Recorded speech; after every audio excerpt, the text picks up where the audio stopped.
네, 오늘은 네트워크 얘기할게요. 네, 네트워크고요. 네트워크는 오픈 시스템, 그러니까 컴퓨터와 컴퓨터 간의 통신을, 데이터를 교환하기 위한 그 학문을 다루는 거라고 생각하시면 될 것 같아요. 그래서 크게는 저희가 유선, 무선으로 아니고요. 예전에 뭐 우리 VDSL, ADSL 기억하시는지 모르겠는데 광통신 뭐 이런 거 있잖아요. 그건 이제 유선 통신이고요. 최근에 5G, 뭐 LTE 이런 애들은 무선 통신. 네. 예. 그래서 저희가 이미 활용을 다 하고 있어요. 네트워크는. 네.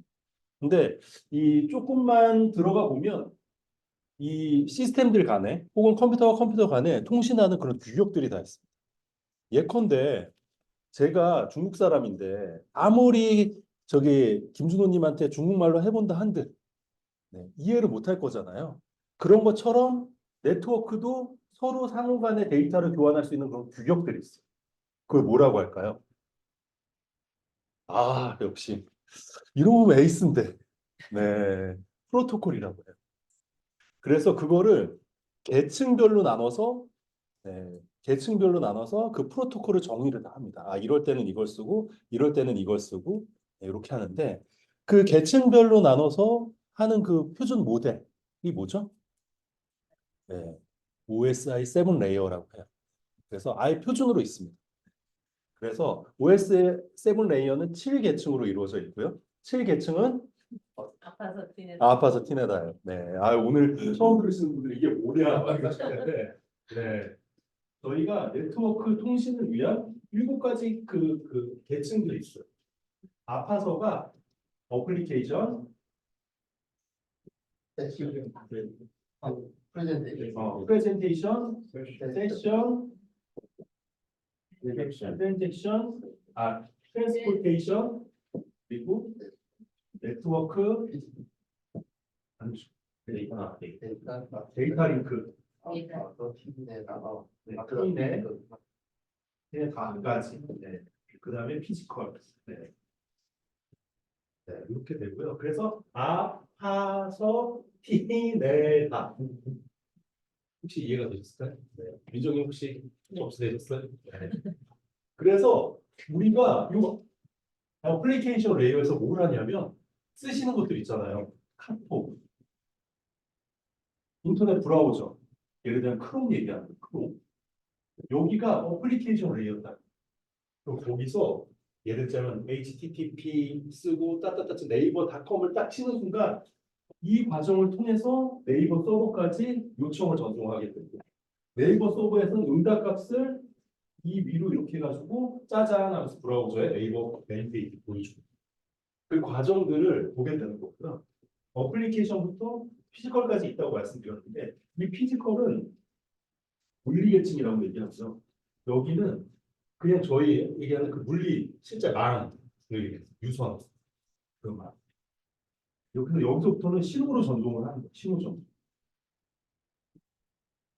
이게 유선이면 유선 신호로 전송하는 거고요. 무선이면 무선 신호로 전송하는 거예요. 무선 신호는 주로 뭐냐면 뭐죠? 무선 신호. 뭘로 전송하죠?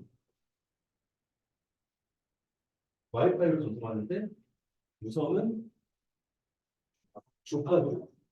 얘는 신호. 신호, 그 유선의 그 신호, 열이라든지 이런 신호를 가지고 하고요. 광이나 빛이나. 그 유선 신호는 이런 주파수라고 하는 전파를 가지고 데이터를 전송해요. 그래서 우리가 눈에 보이지 않을 정도로 정말 이렇게 빠르게 카톡에서 어디야? 라고 치면 여기서 프레젠테이션 레이어에서 압축하고 세션에서 세션 연결하고 그리고 트랜스포트 레이어에서 TCP로 연결하고 그러니까 카톡 같은 경우에는 이제 또 소켓 통신을 하니까 소켓까지 연결하고 네트워크 경로 설정을 한 다음에 실제 전송을 위한 준비를 해서 피지컬을 전송합니다.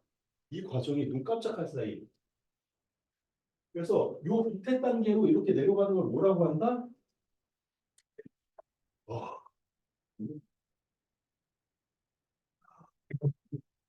이거 많이 할 거야. 자꾸 제가 강의장님을 하고 이렇게 얘기를 하니까 강의장이 자꾸 삐뚤어질 것 같아서. 일단은 그리고 캡슐화라는 거 왜 캡슐화냐면요. 저희가 혹시 약 같은 거 보면 캡슐 약들이 있잖아요. 그럼 캡슐이 이렇게 생겼고 그 안에 약이 알갱이 같은 약들이 들어가잖아요. 마찬가지. 어플리케이션 데이터에서 잘 지냈어? 혹은 아니면 어디야? 라고 그 데이터를 치게 되잖아요. 그럼 그 데이터를 이 각각의 계층을 내려갈 때마다 마치 마트로시카 인형처럼 쌓아요. 계속 쌓으면서 내려. 캡슐을 쌓고 쌓고 쌓고 그러면 우리가 어때요? 받았어 여기 수신 측에서 받았어. 그럼 마찬가지로 마트로시카 인형 아시죠? 벗기면 또 나오고 벗기면 또 나오고 하는 것처럼 똑같이 벗겨서 올라가. 그런 과정들을 통해서 이렇게 되고요. 특히나 무선 같은 경우엔 이 주파수를 좀 이해하실 필요가 있어요. 주파수.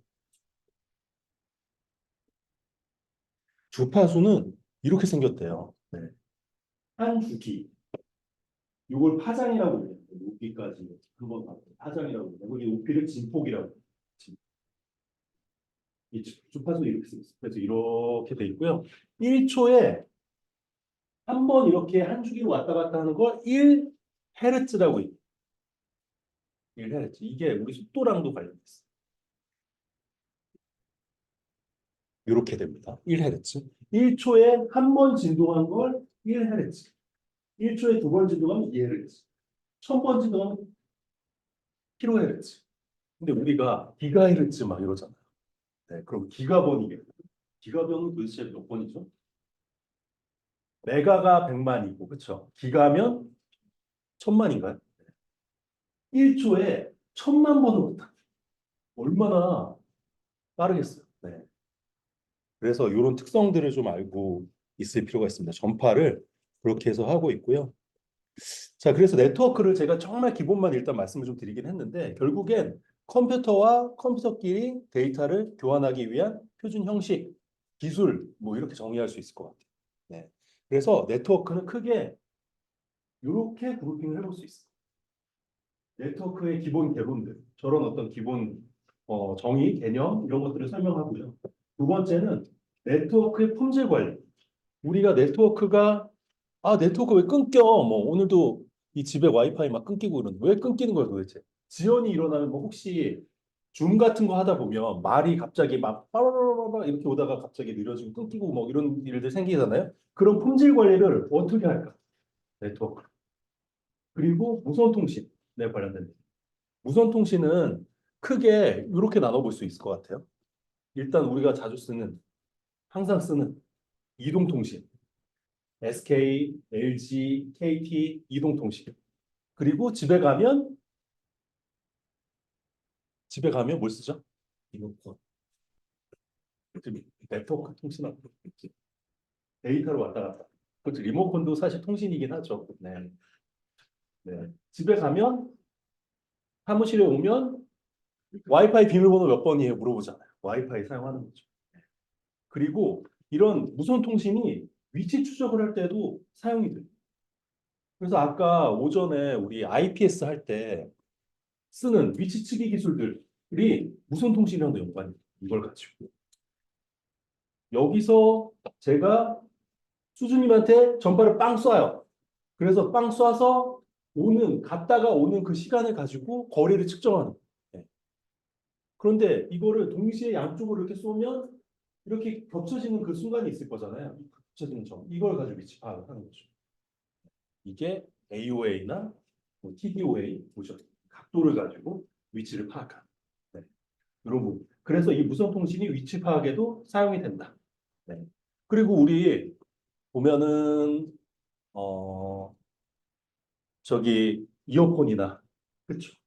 아니면 스피커나 이런 거 연결할 때 못 써요. 블루투스잖아요. 네. 블루투스도 무선 통신 들어가고요.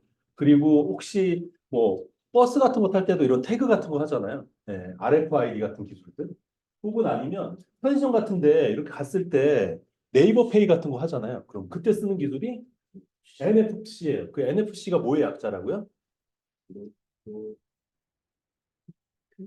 아, 얘기 안 한다면서요.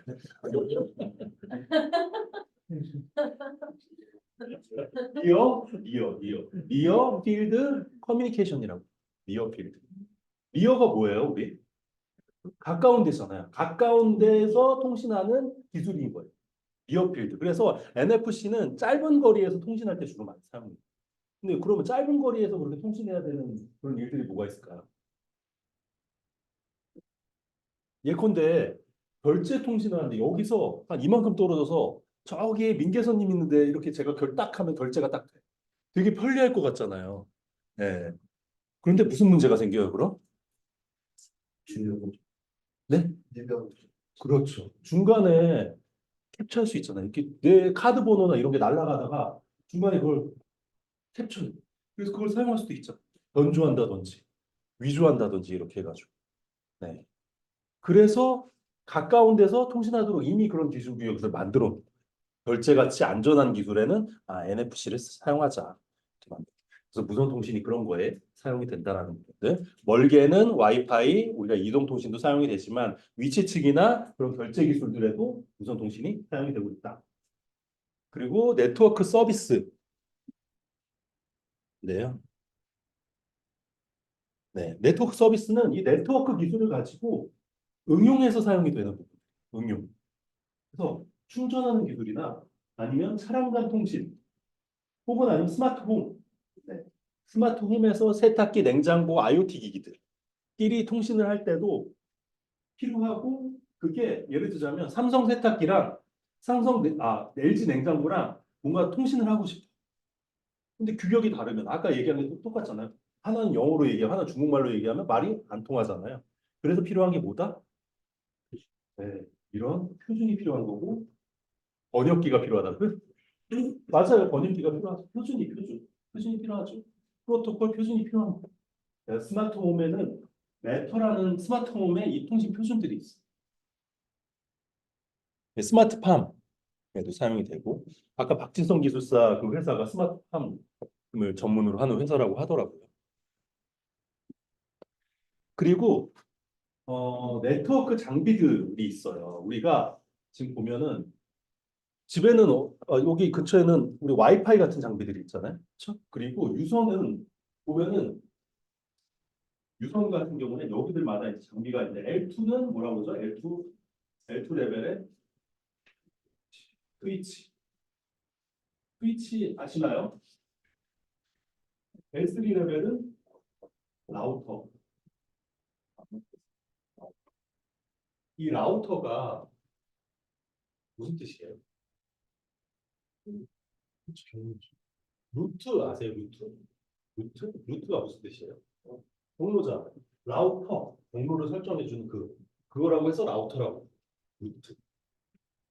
그래서 얘의 목적은 경로를 설정해 줘. 그리고 L4는 로드 밸런스. L7은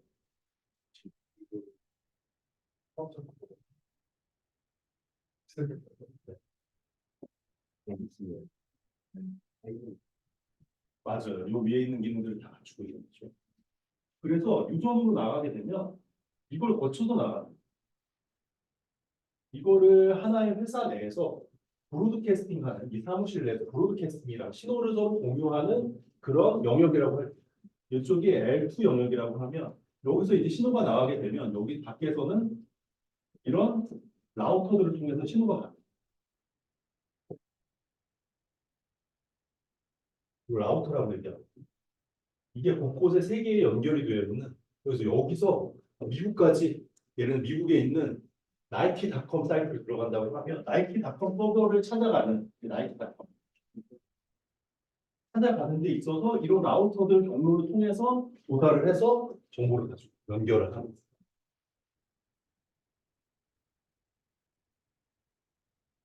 그런데 이런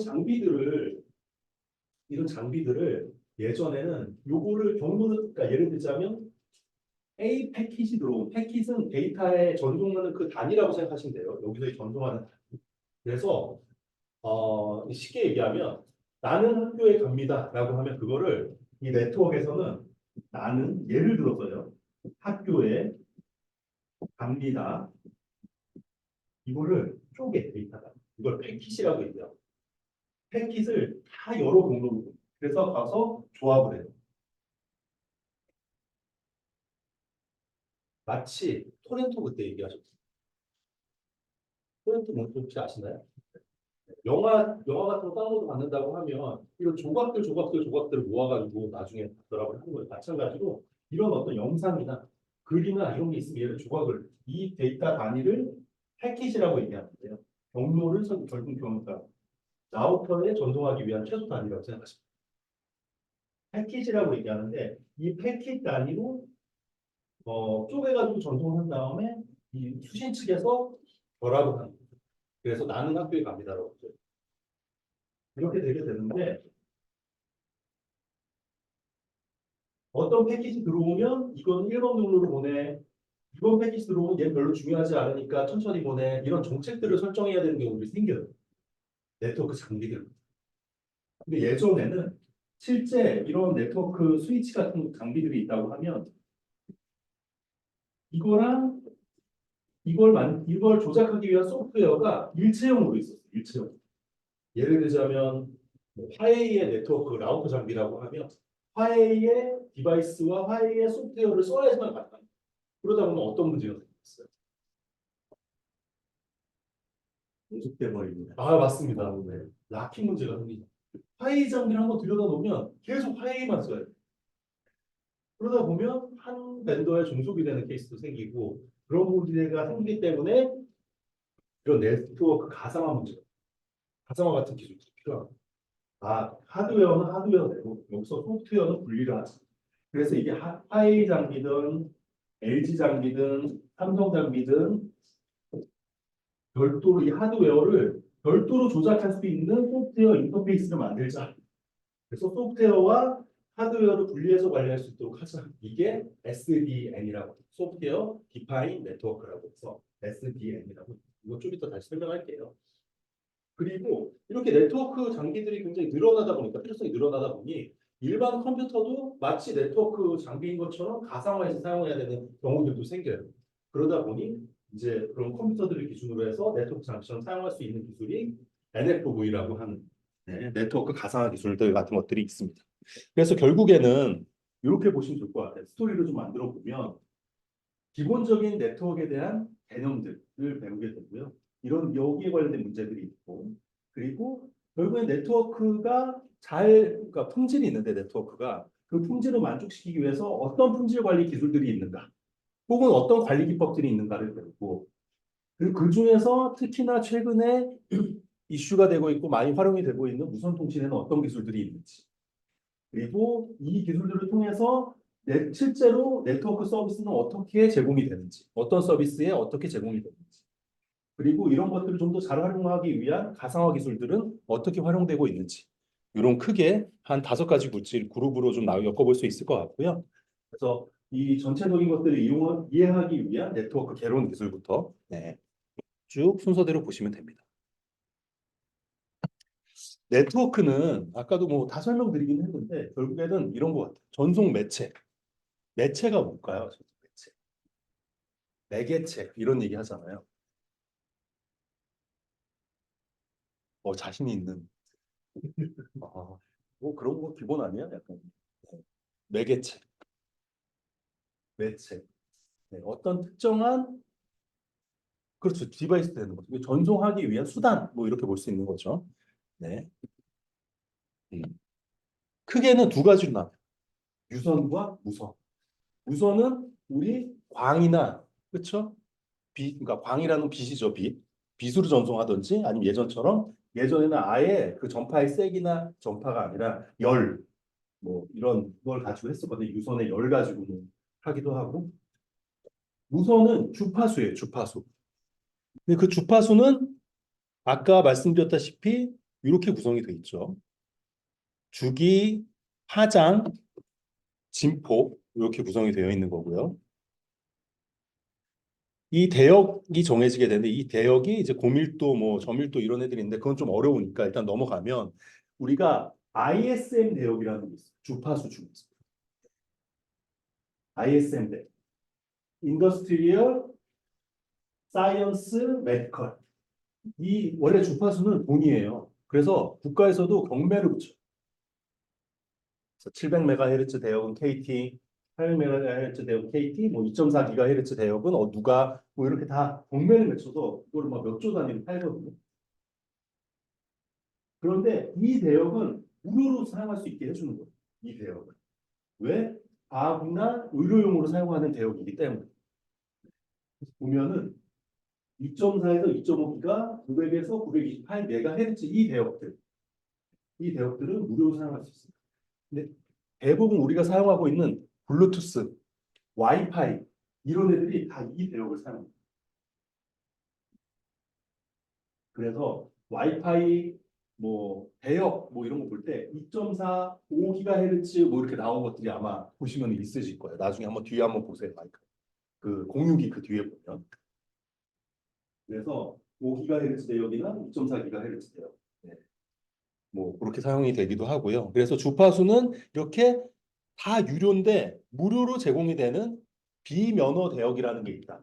면허가 필요 없는 대역이. 그게 ISM 대역이고 이렇게 사용이 되고 있습니다. 전송 매체는 그래서 유선, 주파수 뭐 이렇게 나뉘고요. 네트워크 기술이 있는데요. 결국에 네트워크는 약간 이런 것 같아요. 저 자원이 주파수도 아까 제가 말씀드렸죠. 경매를 통해서 붙여진다. 비싸. 그러다 보니까 한 번 보낼 때 예를 들자면 최대한 많이 실어 보내야 돼. 그렇죠. 그래야 효율적이니까. 네. 그래서 자원을 효율적으로 사용. 이 자원이라는 건 결국엔 주파수 자원이나 아니면 유선 자원들을 얘기하는 겁니다. 그래서 자원을 효율적으로 사용하기 위한 기술들이나 아니면 전송 매체에 접근하는 방식에 맞추든가, 그러니까 유선에 맞추기 위해서 신호를 변환한다든지, 무선에 맞추기 위해서 신호를 변환한다든지 이런 것들이 필요하고요. 그리고 양방향 통신을 위한 이런 소켓 통신가들이 필요해요. 네. 그래서 이 단방향이라고 하면 요청을 하면 응답을 보내고 이게 아니라 서로 왔다 갔다 실시간으로 이렇게 신호를 보낼 수 있는 데이터를 보낼 수 있는 구조를 만들어주는 게 이제 소켓 통신 같은 것들이 있고요. 그 네트워크 유형은 크게는 회선 교환이랑 패킷 교환으로 나오죠. 회선 교환은 선으로 그냥 연결하는 우리 전화기 놀이 같은 거 하면 애들이 컵 이렇게 연결해가지고 실로 연결하잖아요. 그건 회선 교환. 선으로 연결해서. 그리고 예전에 무슨 영화 같은 거 이렇게 보면 그런 거 있잖아요. 뭐 무슨 어디 연결해 그러면은 이렇게 연결수 이렇게 꽂아주고 회선 교환. 패킷 교환 네트워크는 어디서 나왔을까요? 네?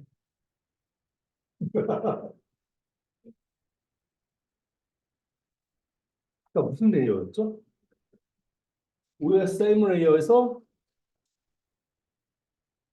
패킷 단위로 교환이 되는 네트워크가 무슨 레이어죠?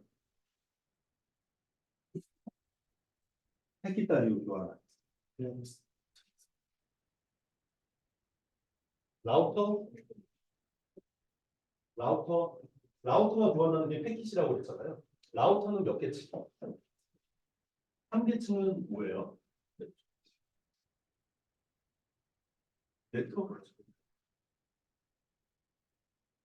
그래서 패킷 교환 네트워크는 이 패킷으로 교환해서 데이터를 전송하는 네트워크, 교환 네트워크라고.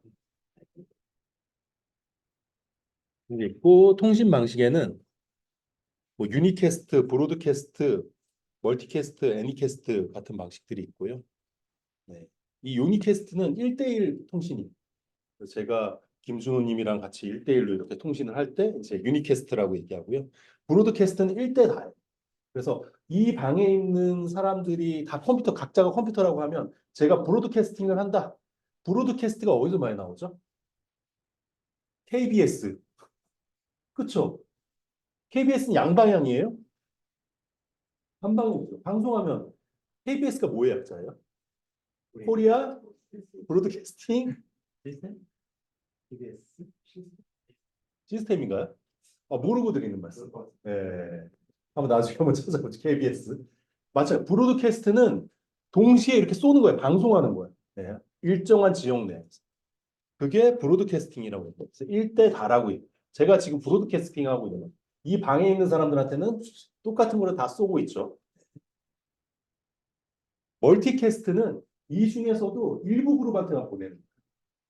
예를 들자면 이 앞에 줄에 이렇게 네 분만 이렇게 보낸다든지 이렇게 할 때 멀티캐스트. 애니캐스트는 내가 DNS 서버를 찾아가듯이 가장 가까운 곳에 있는 DNS 서버를 찾는다든지 이럴 때 애니캐스트를 사용합니다. 그래서 이게 사람이랑 네트워크는 사람과 사람이 대화하는 거랑 되게 비슷해요.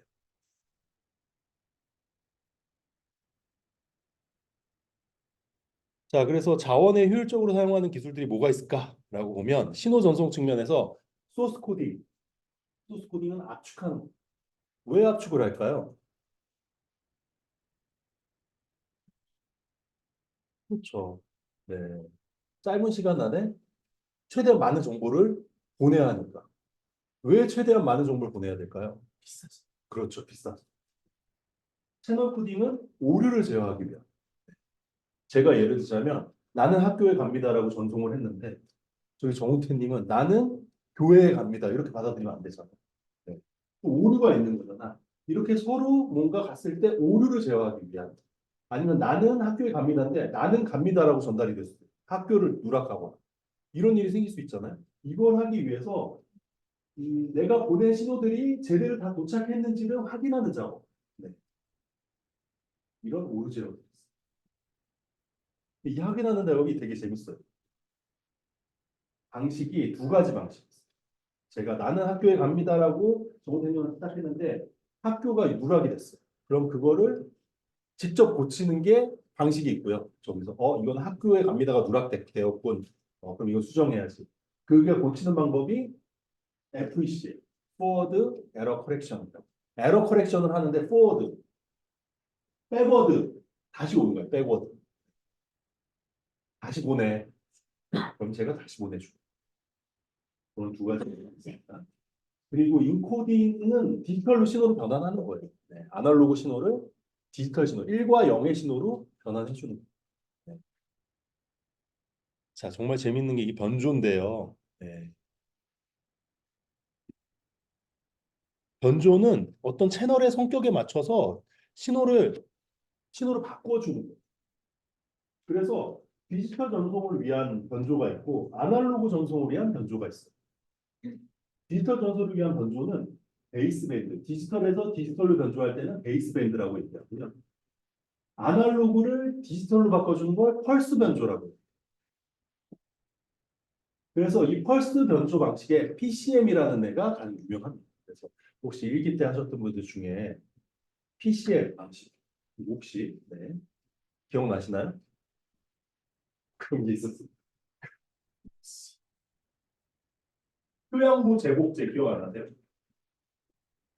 표고나 양자와 부, 부와 재생, 뭔가?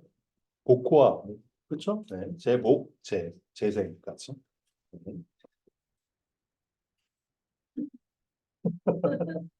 그게 이제 아날로그 신호를 디지털 신호로 바꾼다. 네. 아날로그 신호는 이거 보시면 돼요. 아날로그 신호. 이걸 아날로그 신호 생각하시면 돼요.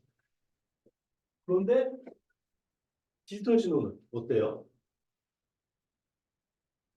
1010이잖아요. 그러면 이 신호 자체를 1과 0으로 바꿔줘야 돼요.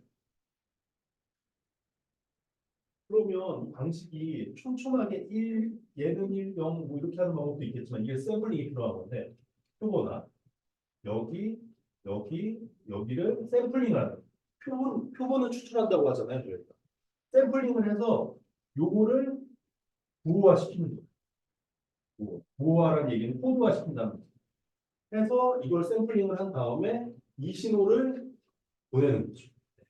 그래서 이 원신호의 2배 이상으로 샘플링을 하면 곱하기 2로 샘플링을 하면 그 원신호를 복원할 수 있다는 이론이 있는데 나이클스트 이론이라는 게 있고요. 네. 아무튼 저기서 중요한 건 아날로그 신호를 디지털 신호로 바꾸는 건 펄스 변조다. 변조 얘기하고 있는 거예요. 신호를 변조하고 있는 거예요. 변조는 신호를 바꾸는 거예요. 그렇죠? 위조는 뭐죠, 그럼? 위조. 변조 위조 되게 헷갈리잖아요. 그죠? 그게 그거 같은데. 변조는 뭐, 변조는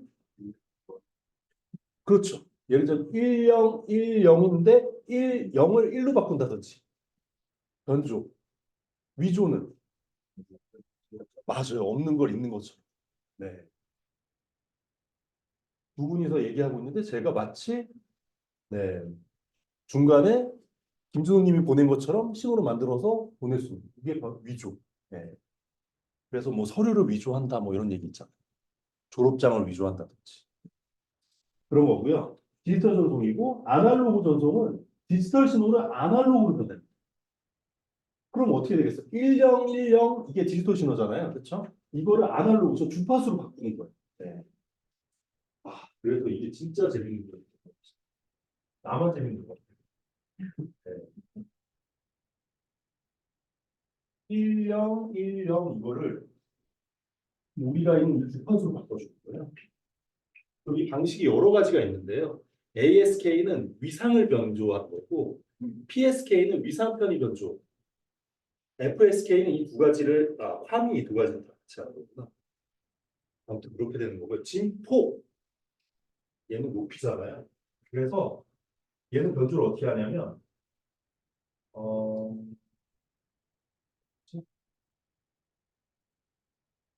높이를 가지고, 어,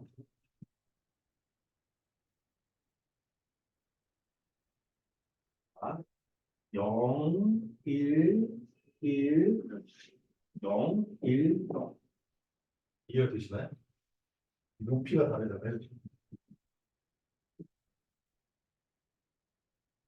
그래서 지금 010을 전송하는 거예요.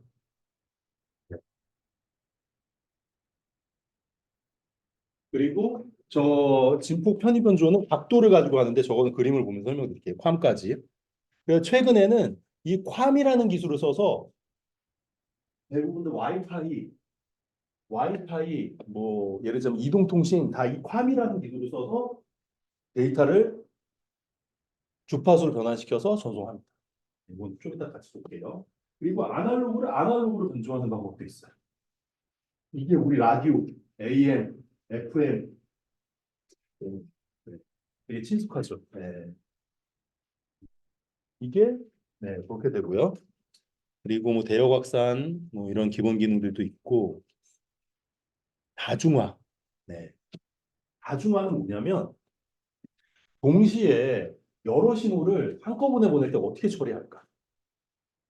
예를 들면 기지국이 하나가 있는데 거기에 여기 계신 분들이 모두 한꺼번에 접속을 했을 때 이걸 어떻게 신호를 처리할까? 네. 네, 이런 부분이고요. 어떻게 그 채널을 나눠서 쓸까? 인데요. FDM은 프리퀀시가 뭐죠? 주파수. 주파수별로 디비전, 멀티플렉싱이 그래서 주파수로 분리하는 거죠. 맞아요. 네. 주파수로 분리하는 거. 그래서 이 주파수 대역대가 있을게요. 여기가 이제 주파수예요. 프리퀀시고 그러니까 시간이에요. 그러면 같은 시간대에 다른 주파수를 전송합니다. A, B, C가 다른 주파수를 전송합니다. 다른 주파수 대역대로 활용해서. 이게 뭐라고요?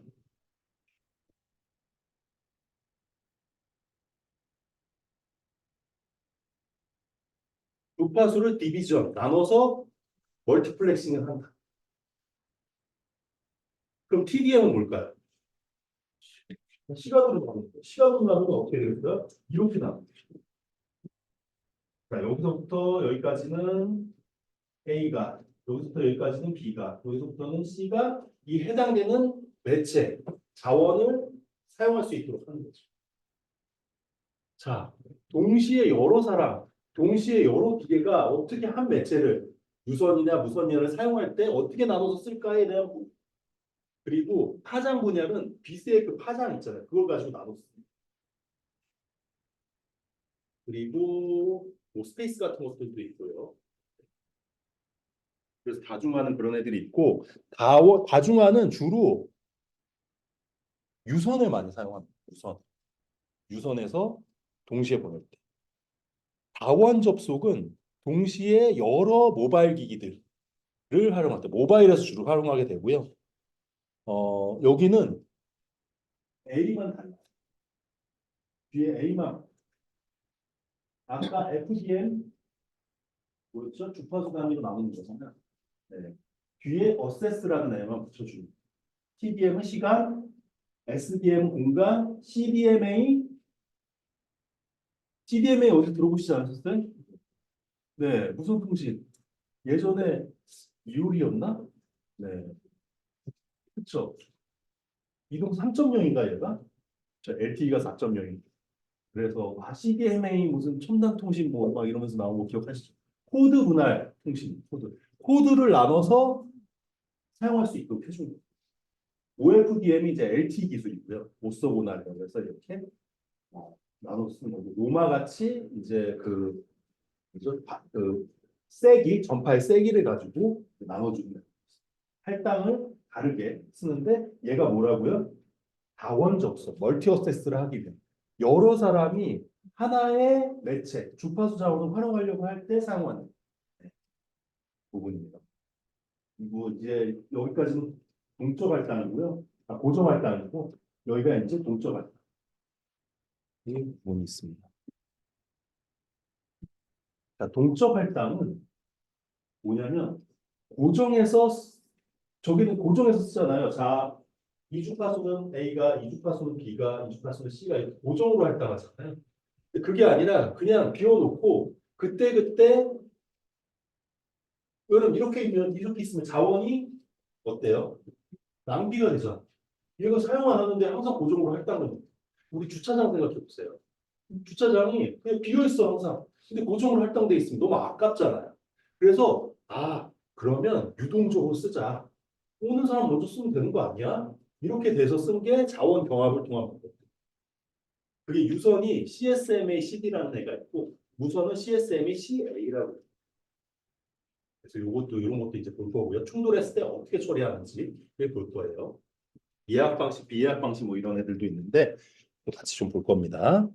자, 그래서 우리가 지금 본 건 뭐였냐면 자원을 결국 효율적으로 사용하기 위함이었어요.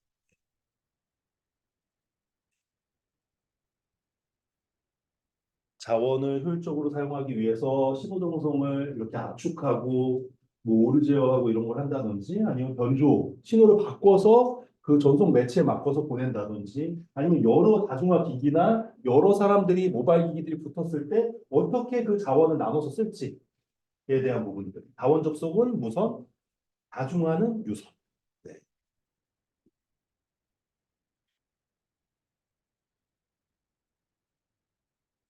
네, 그리고 소켓 통신 같은 게 있는데요. 얘는 양방향 통신이라고 생각하시면 돼요. 그러니까 기본적으로 클라이언트 서버 같은 경우에 뭔가 요청이 와야지만 응답을 해줘요. 지금 네이버 홈페이지 홈 화면 보내줘라고 요청하면 홈을 보내줘. 로그인을 해줘, 로그인 처리해줘. 이렇게 되는데, 그게 아니라 거꾸로 서버에서 클라이언트한테 알려줘야 되는 상황도 생겨요.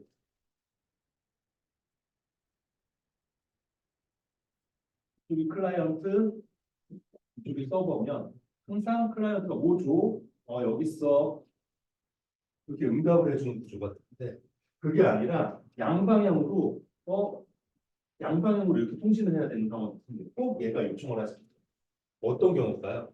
메신저. 맞습니다. 메신저. 네. 그래서 그런 경우에 대한 종류들이 있는데, 소켓은 크게 세 가지 유형들이 있어요. 기술은. TCP 소켓, UDP 소켓, 웹 소켓. 이 세 가지가 있고요. TCP, UDP 어디서 나오죠? 몇 개 층? 3계층은 뭔데요? 네. TCP, UDP 어디서 나오죠?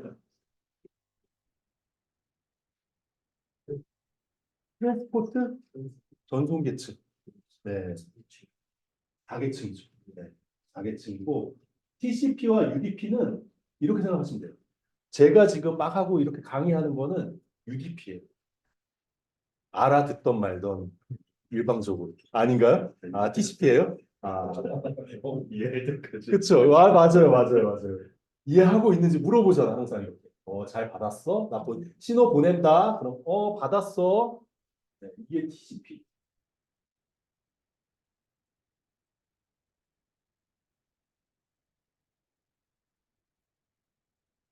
TCP는 그냥 계속 받는지 안 받는지 상관없이 신호를 계속 있어. UDP. TCP는 보낸다. 보내. 받았니? 받았어. 이렇게. 약간 이게 연애하는 방식이랑 좀 비슷할 것 같아요. 일단 상대방 반응 거 상관없이 일방적인 연애 타입이 있고 그게 아니라 너 나 좋아해? 이런 방식도 있고. 네, 두 가지가 있고요. 네? 아, 왜 같이 웃어요? 네. 아, 밀당? 그럼요. 네, 네. 그럼요. 웹소켓은 웹브라우저상에서 TCP 소켓을 구현하는 웹브라우저상에서. 네. 그래서 저희 뭐 슬랙이나 카톡 이런 것들도 이제 마찬가지죠. 그러면 네트워크의 기본 기술들이 끝났고요. 네트워크 유형. 네트워크 유형. 네트워크 유형은 유선 네트워크, W밴, 와이어리스 바디 에어리어 네트워크. 와이어리스가 들어가면 일단 무선이. 걔네들 무선의 특징이 뭐가 있냐면 자, 표준은 어디서 하죠, 주로? 표준. ISO로 시작하잖아요. 그렇죠? 근데 이런 통신은 네트워크 쪽은 IEEE로 시작해요. 그렇죠? 그럼 여기서 문제 한번 내볼까요? 네. 프로젝트 관리의 표준. 219, 2를 오지게 할까요? 이런 21500 2를 오지게 시키네. 예. 그게 더 힘든 거 아니에요, 그런데? ISO로 시작하잖아요, 그렇죠? 네. 자동차 안전성 표준 26162. BCP 표준 표준은 몰라. 각자 전문 분야가 있군요.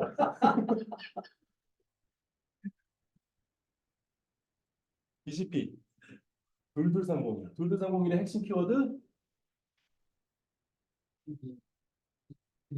PDC. 이렇게 계속 나와. 집에서 밥 먹다가 2230에 PDC에 그러니까. 그리고 이제 와이어리스. 근데 IEEE는 특징이 있는데 무선은 802.15로 시작해. 다행히. 무선은 802.15다 그러면 무선이야. 802.15는 무선. 그렇게 들어가고 랜은 랜 아시죠? 랜. 로컬 에어리어 네트워크. 로컬 에어리어라고 하거든요. 같은 스위치로 공유되는 그 에어리어 네트워크. 와이드 에어리어 네트워크는 WAN이라고 얘기하는데 10km 돼 있어요. 메트로폴리탄 에어리어 네트워크는 50km 됩니다. 이 정도의 이 사이즈에 따라서 이렇게 나눠지기도 하고요. 네트워크는 사물 센서 네트워크는 이렇게 애드홈 네트워크, 기기와 기기가 서버가 몇 필요 없이 기기와 기기 간에 저전력으로 통신할 수 있는 네트워크, 애드홈 네트워크라고. 네. 그리고 얘는 로우 파워 와이드 에어리어 저전력으로도 통신이 가능. 또 페넷처럼 뭐 이런 네트워크들도 있고요. 마넷 뭐 이런 애들도 있어요. 네. 얘는 사물이나 센서끼리 통신하기 위한 네트워크. 무선 네트워크는 W판 그리고 WLAN. W판은 이 P가 뭘까요? 아니. P 가까워. 개인적으로 사용하는 퍼스널. 와이어리스 퍼스널 에어랜 네트워크. 개인적으로 사용하는 네트워크. 블루투스, UWB, 지그비, NFC 여기 있네요. NFC. 네. 비콘, 뭐 와이성까지인데 여기서 좀 중요한 건 NFC가 시험에 나왔어.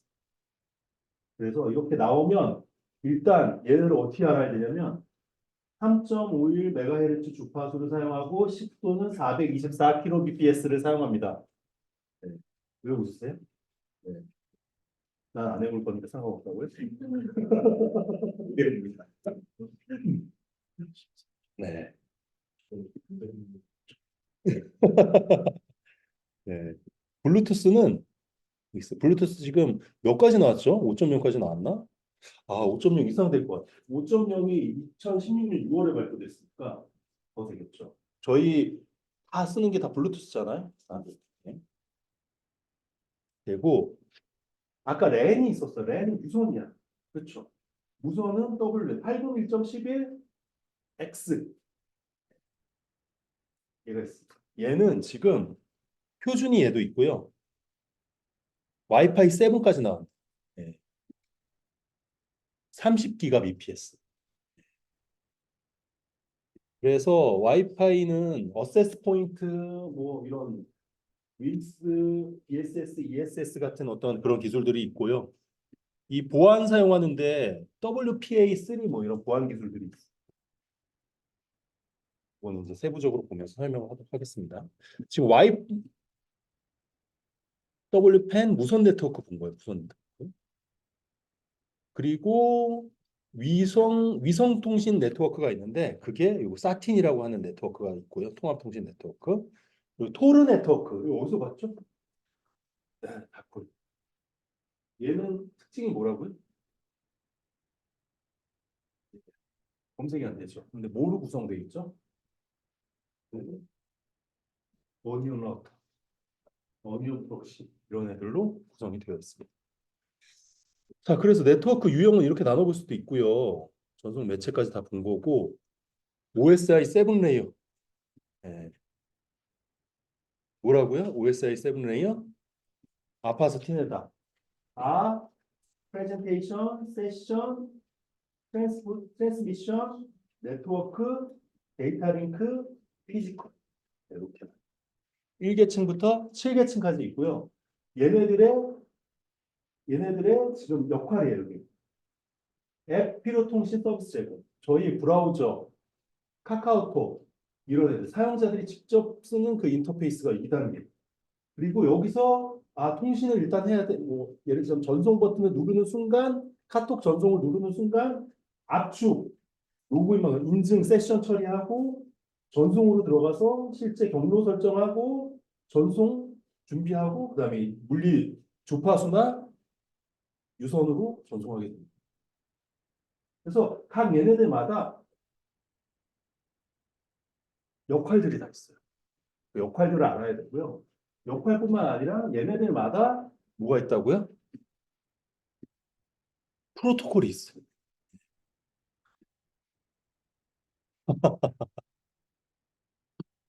이렇게 많냐고 이렇게 많아요. 우리 네이버 칠 때 옛날에 뭐 지금이야 네이버 쳐도 되지만 HTTP 쓰잖아요. 따따따점 네이버닷컴. 하이퍼텍스트 트랜스포트 프로토콜. 웹페이지를 서로 전송하기 위한 프로토콜이 있고 HTML 문서를 송수신하기 위한 프로토콜. 이 형식에 맞춰서 보내기 때문에 우리가 문서를 주고받을 수 있는. HTTP는 3.0까지 나와 있어요. 네. 그래서 3.0을 하는데 주로 쓰이는 기술이 QUIC라는 기술이 있어요. TLS 3.0 기술을 쓰고 UDP 기술을 쓰고 뭐 제로 RTT 이런 기술들을 활용하는 3.0 기술까지 나왔고요. 세션을 생성하는 SIP 모두버스 산업용 필드의 버스 분야 산업용 필드. 네, 저희 산업용 제어 시스템이나 이런 데 사용하는 모두버스, 의료에 사용하는 HL7 같은 애들도 있고요. 그리고 FTP는 어디에 쓸까요? 네, 파일 전송에 사용하죠. DHCP는 많이 들어보지 않으셨죠? DHCP? 네, IP 할당. DNS는 도메인, 텔넷, SSH, RTP 다 한 번씩은 그래 뭐 썼던 것 같아. 다. 네. 그리고 STCP처럼 UDP랑 TCP를 결합한 애들도 있고요. 시간 동기화하기 위한 NTP 같은 프로토콜도 있고. 웹RTC 어디서 나오죠? 네. 네, 셀프.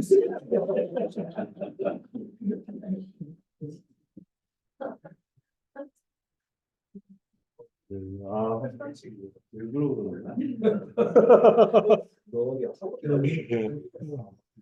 야, 멋지다, 진짜. 할 말이 없네. 와, 거기까지 진짜 생각 못했다.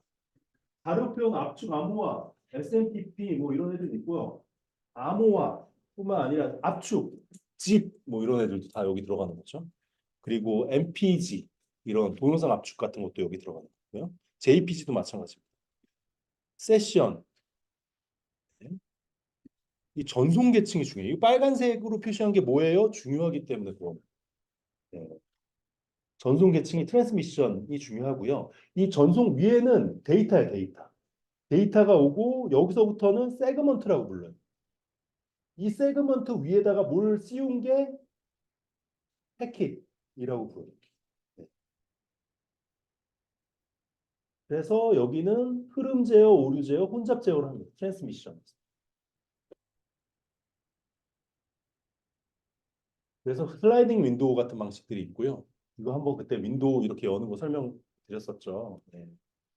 수신 측에서 받을 수 있는 윈도우 크기, 패킷 크기를 정해놓고 응답을 받은 만큼만 옆으로 움직이면서 전송하는 것이 흐름제. 왜? 내가 수신 측에서 받을 준비가 안 돼 있어. 지금 제가 막 한 네트워크에 관련된 지식을 막 지금 김준님한테 한 10개를 막 쏟아붓는다고 할게. 받을 준비가 안 돼 있잖아. 예. 지금 이해할 수 있는 만큼만 보내야 될 거잖아요. 몇 개 이해하실 수 있어요? 두 개. 그럼 두 개만 보내는 거예요. 윈도우 사이즈를 두 개로 설정해 놓고 이건 패킷이라고 할게요. 패킷. 뭐 WND라고 얘기하는데 일단 패킷이라고 얘기해요. 윈도우 사이즈 세그먼트 패킷. 두 개로 설정해 놓고 자, 첫 번째 설명합니다. 네. 슬라이딩 윈도우에서 보내놓고 그리고 두 번째 뭐 하나 두 개를 설명해서 보냈어요. 네. 그런데 응답이 안 와. 뭔가 물어봤는데 답변이 없어. 그러면 전송이 다 실패한 거잖아요.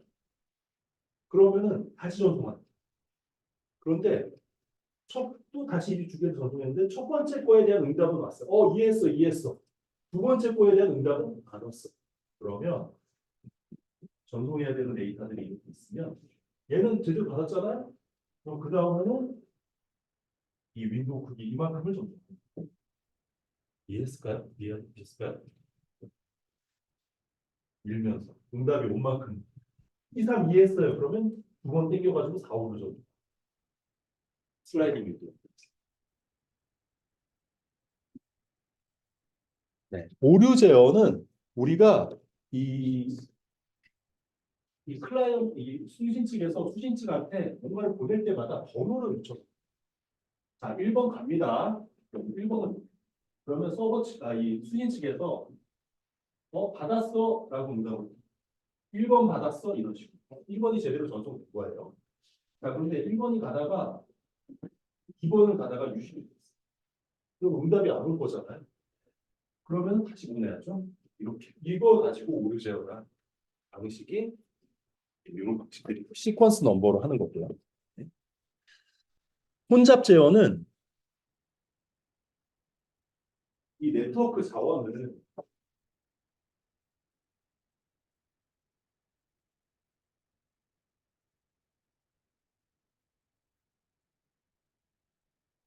시간, 그러니까 패킷이라고 합니다.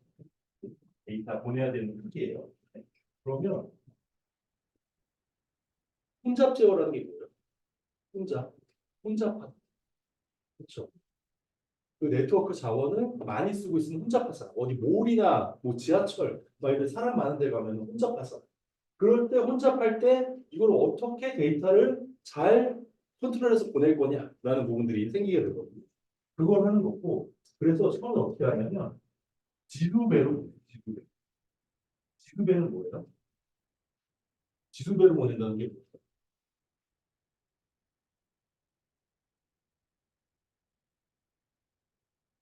이게 n승.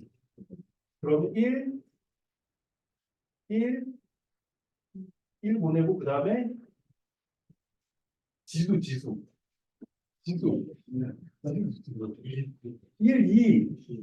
그 다음에 4. 이렇게 보내는 거예요. 4 다음에 8. 이런 식으로 지수배로 증가를 시켜요. 근데 어느 순간에 충돌이 일어났어. 응답이 안 와. 네트워크가 왜 응답이 안 올까요? 오류가 발생하거나 다른 쪽에서 막 쓰고 있어서 혼잡술이 발생하거나 이럴 때 자, 나는 보냈는데 응답이 안 와.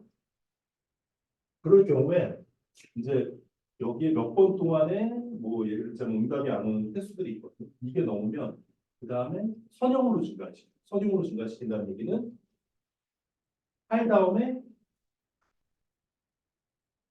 9, 그 다음에 이런 식으로 선형으로 증가시켜.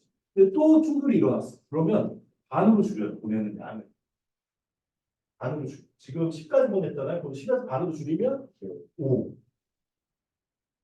그런 다음에 다시 지수배로 증가시켜. 그러다가 또 충돌이 발생하면 타임아웃이 발생하면 아예 0으로 떨어뜨려서 다시 지수배가 되는 선형입니다.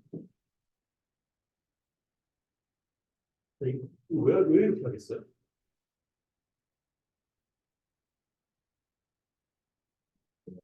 네트워크 자원을 최대한 활용해 보기 위해 많이 보내서 일단 보내서 이게 되네? 이게 되네? 이렇게 되는 거죠. 많이 보내서 증가시키니까.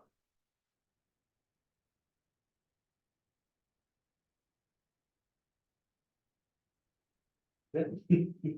지금 뭔가 예를 하나 들어드리려고 했는데 김준호님 가지고 김준호님의 머릿속을 혼잡 제어를 어떻게 한번 해볼까 약간 이렇게 했는데 적당한 예가 생각이 안 나가지고 네. 얘인데요. 네. 거기서 안 받는 지식을 이제 하나를 딱 가르치는데 되네?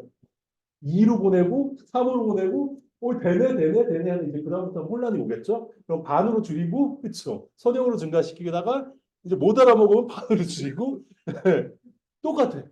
똑같아. 이 네트워크도 똑같아. 사람이 대화도 다 마찬가지잖아요. 내가 10개를 얘기한다고 그 10개를 다 이해하시는 게 아니잖아. 네트워크도 똑같은 거 같아요. 제가. 지금 주시는 네. 여기까지만 하고 이 프로토콜까지만 하고 쉬겠습니다. 잠깐.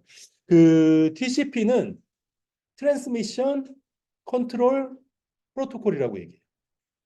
그래서 흐름 제어, 혼잡 제어, 순서 제어, 연결 제어 아까 저기서 설명드렸던 얘가 여기서 다 처리하는 아까 슬라이딩 윈도우 시퀀스 넘버 오류 제어하고 저게 무슨 제어라고요? 혼잡 제어. 네. UDP는 유저 데이터그램 프로토콜이라고 하는데요. 순서 필드가 없대요. 앵크 번호 필드도 없대. 에크는 이거예요. 에크는 받았어라고 응답해 주는 거예요. 에크놀러지라고 해서. 순서 번호가 없다는 얘기는 뭐예요? 네. 무슨 제어가 안 된다는 얘기예요. 순서를 막 1번 갑니다. 1번 받았어. 2번을 보냈는데 중간에 유실이 됐어. 오류 제어죠.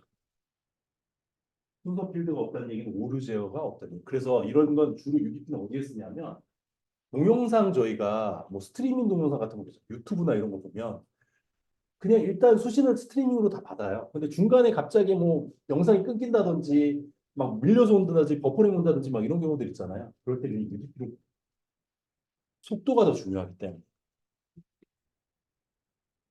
그리고 STCP는 이 두 가지를 장점을 결합한 걸 STCP라고 얘기합니다.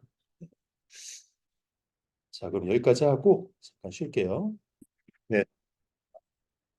자, 그 다음 계층은 네트워크 계층이에요. 네트워크는 뭘 한다고요? 역할이?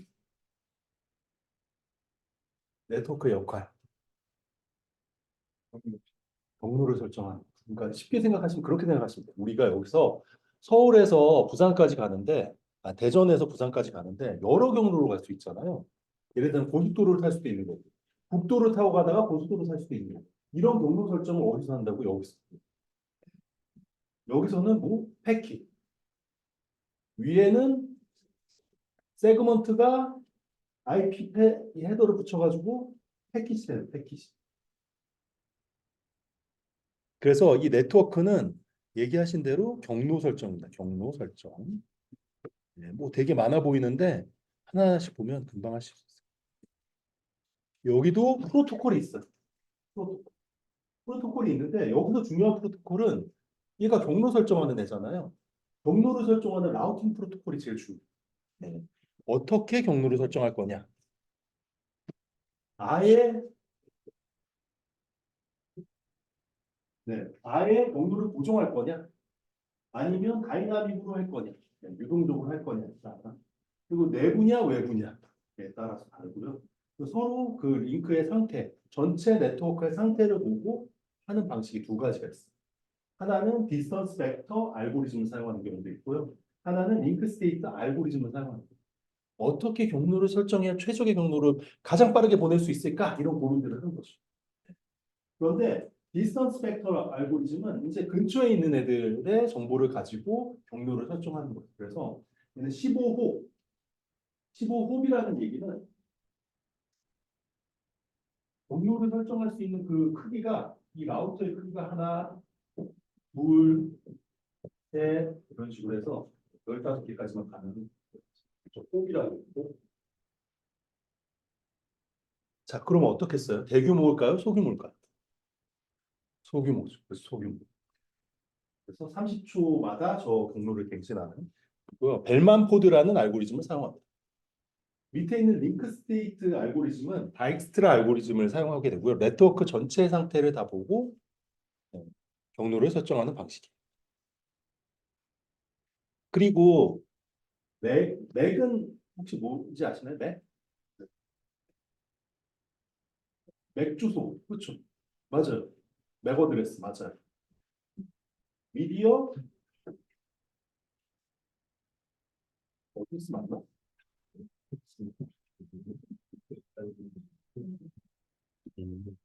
아, 맞네요. 확인할 수가 없네요. 네. 맥 주소는 그 컴퓨터 랜 카드 있잖아요. 랜 카드. 그거에 랜 카드마다의 고유 주소가 있어. 네. 그 고유 주소를 IP로 변환해 주든지 IP는 그 고유 주소로 전환해 줍니다. 이게 왜 필요할까요?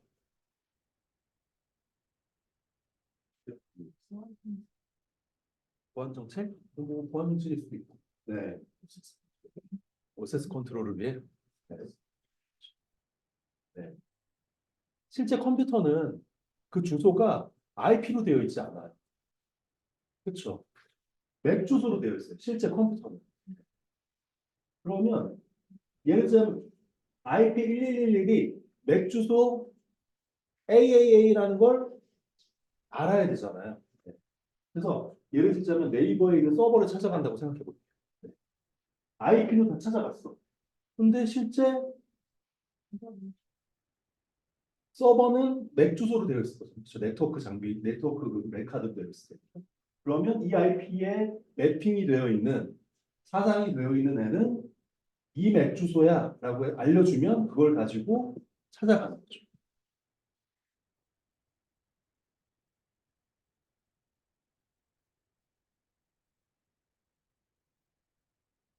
컴퓨터마다 고유하게 있는 컴퓨터 보면 랜 카드라는 게 있어요. 혹시 랜 카드 아십니까? PC에도 있고 우리 데스크탑에도 있고 노트북에도 있어. 랜 카드. 여기 이렇게 깜빡깜빡깜빡 불빛 왔다 갔다 하면서 램 뽑는 그 선. 얘네들마다 고유 번호가 있어. 그게 뭐라고요? 맥 어드레스라고. 맥 주소라고 얘기하죠. 이 어드레스가 있는데 이게 컴퓨터의 고유한 주소라고 생각하시면 서울시 뭐 서울시 종로구 무슨 동의 그 최종적인 주소. 그런데 보통 우리가 찾아가면 어때요? 인터넷 검색을 하면 네이버에 검색을 하려면 처음 뭘 쳐요? 도메인. 도메인을 치잖아, 도메인. 네이버닷컴을 치면 이걸 뭘로 바꿔주죠? IP. DNS 서버에서 뭘로 바꿔줘요? IP 주소로 바꿔줘요. IP 주소. 도메인을 보내면 도메인이 뭔지는 알아요. 아직. 닷컴, KR 이런 걸 도메인이라고. 왜? IP 주소로 예를 들면 네이버는 211.201. 이러면 되게 접근하기 힘들잖아. 네이버 하나 칠 때마다 201.을 칠 수 없어. 그래서 이거를 도메인이라는 매핑을 시켜놓고 이 도메인을 이 DNS 서버가 도메인을 보내면 IP 주소로 바꿔줘. 201.111.5. 그럼 이 주소를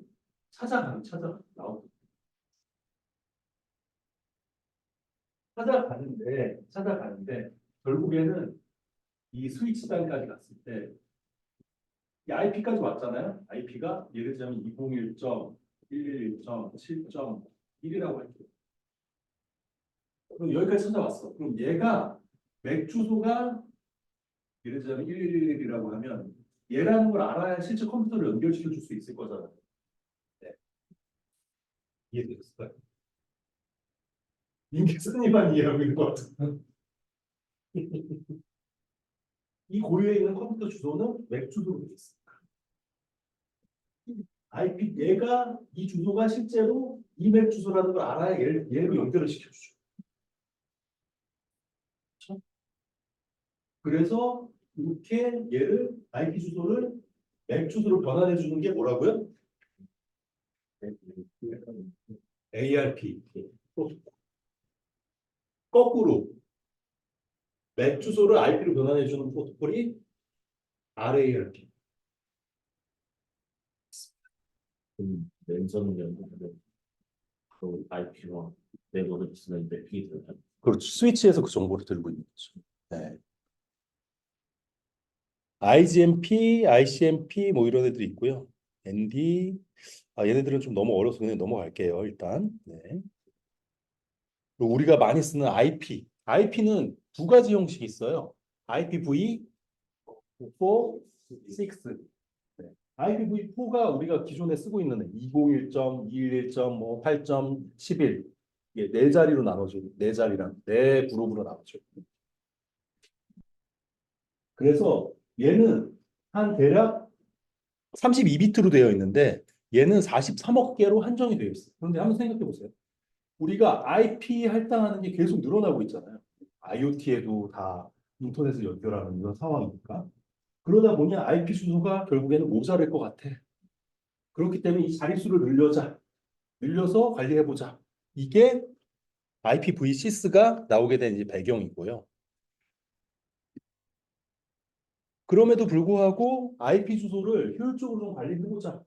라는 측면에서 기존의 IPv4를 효율적으로 관리해보자라는 측면에서 가상의 주소를 매핑해서 관리하는 거. 그게 뭐죠? 나트 뭐예요, 사실?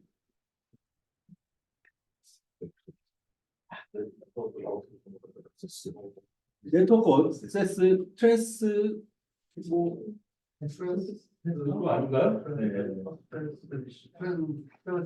트랜스레이션. 트랜스레이션은 뭐예요? 변환. 공인 주소를 사설 주소. 이게 무슨 뜻이야? 이 공인 주소를 사설 주소라. 이게 무슨 뜻이죠? 이정재 있습니다. 내부에서만 사용할 수 있어요. 맞았어요. 네. 우리끼리만 내부에서만 사용할 수 있는 주소를, 그러니까 이게 그룹이 있다고 할게요. 그럼 내부에서 사용하는 주소가 따로 있어요. 컴퓨터들끼리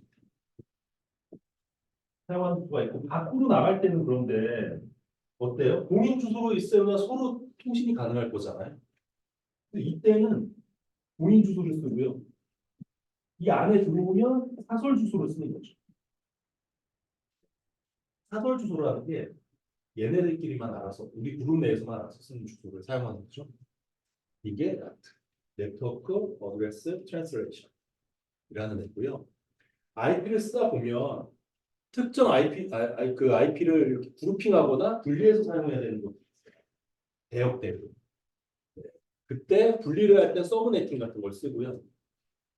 그리고 뭐 합쳐서 IP 대역대를 더 크게 만들어야 될 때는 슈퍼네팅이라고 있어요. 이거 계산하는 방법이 있는데 이거는 제가 나중에 한번 설명드릴게요.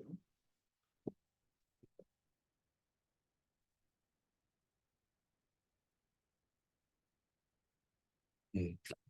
그리고 우리가 IPv4를 사용하고 있는데 IPv6로 전체를 다 넘길 수는 없잖아요. 그래서 한동안은 이거를 같이 써야 돼. 그러다 보니 같이 쓰기 위한 이 전환 방법들이 있는데 IPv4를 해서 나는 어떤 기계는 IPv4로 보냈어. 근데 중간에 라우터는 IPv6야. 그럼 6로 트랜스레이션이 됐다가 다시 IPv4로 되고 이 호환이 가능해야 되잖아요. 이 호환이 가능한 방법이 크게 세 가지가 있어요. 듀얼 스택, 터널링, 주소변. 있습니다. 듀얼 스택은 뭐예요? 그 스택. 맞아요, 스택이 두 개. 네. 이 얘기는 마치 그런 거라고 생각해 주시면 될 것 같아요. IPv4나 IPv6에 호환이 가능하도록 두 가지를 다 처리가 호환이 가능하도록 다 만들어. 터널링은 캡슐화를 하는 거예요. IPv4에다가 IPv6를 씌운다든지 헤더를 붙여. 아니면 주소를 아예 변환시켜주는 거지. IPv4를 IPv6로 변환시켜주는 거지. 이렇게 세 가지 기법들이 있습니다.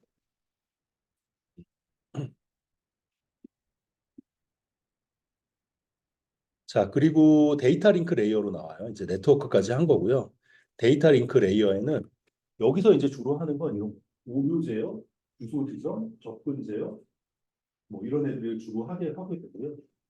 오류 제어는 여기서 나오는 오류 제어, 실제 진짜 오류 제어하기 위한 방법들이 나오는데 크게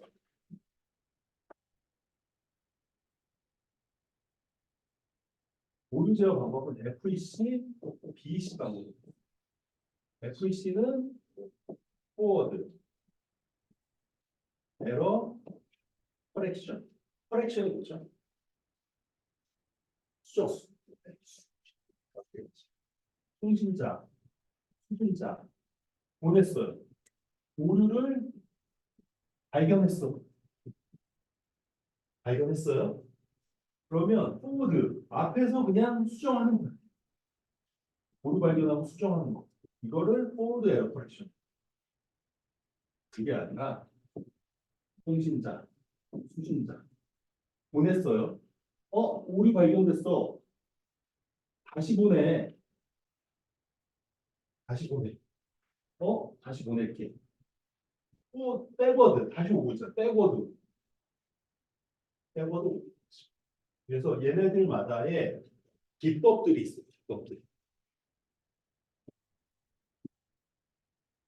네.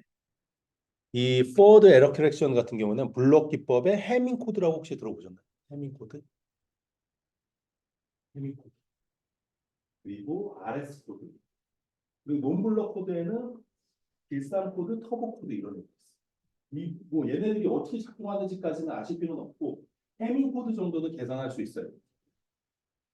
저 계산하는 것도 나중에 한꺼번에 묶어서 설명드리겠습니다.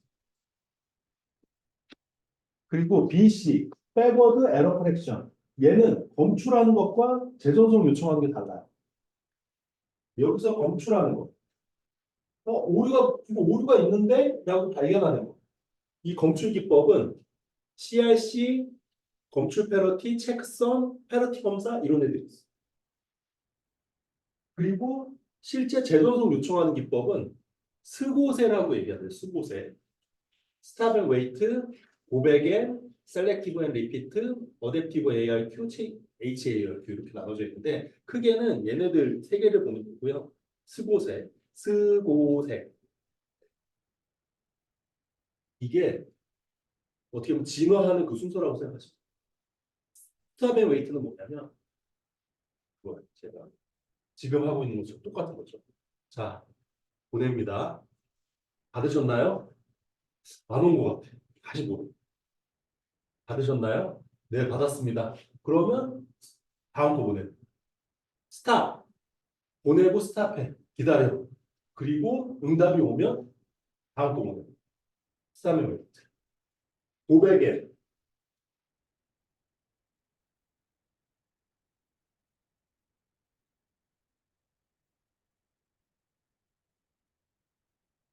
이쪽이 통신자, 이쪽이 수신자예요. 네? 얘가 1번 시퀀스 넘버 1번 보냈고 2번 보냈고 했어요. 3번 보냈어요.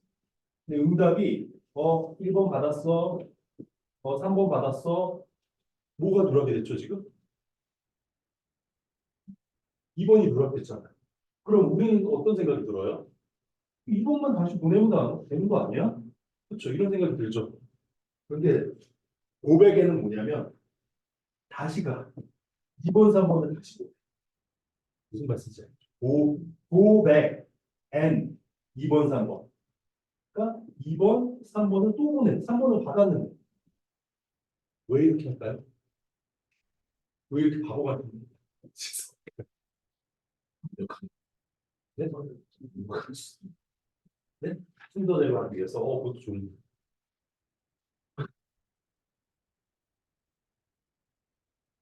눈이 커질 것 같아요.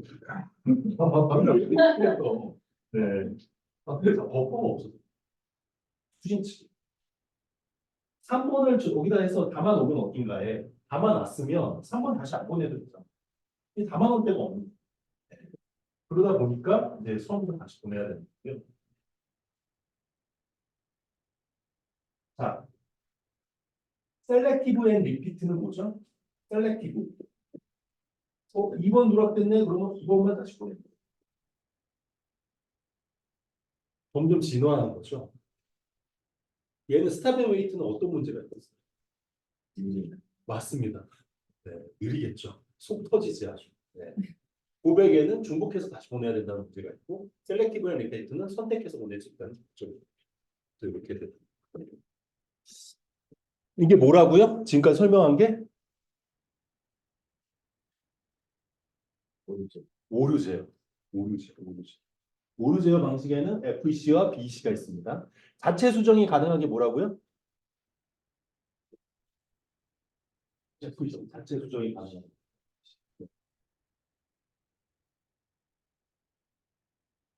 대존속 요청이 하는 걸 BC. 네. 봐주시면 될 것 같아요. 중요합니다. 예. 주소 지정하는 방식, 접근 제어. 이 접근 제어 어디서 나왔죠? CSMA, CA 위에서 나왔죠.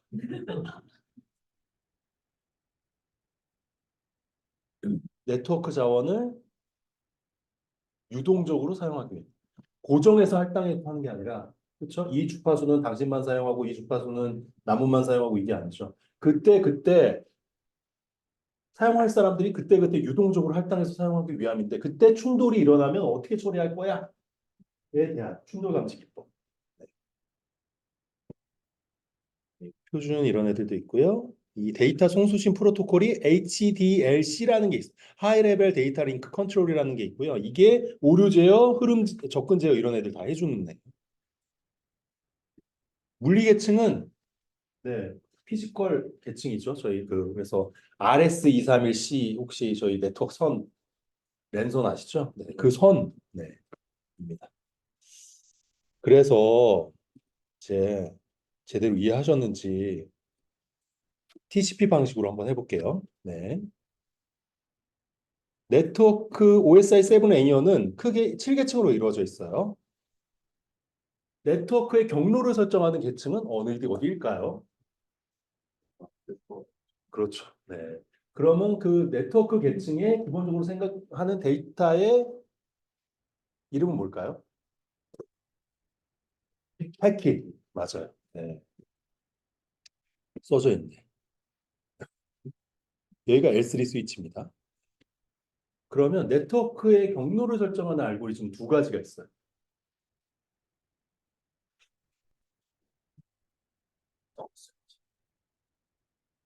오, 맞아요. 네. 오, 세상에.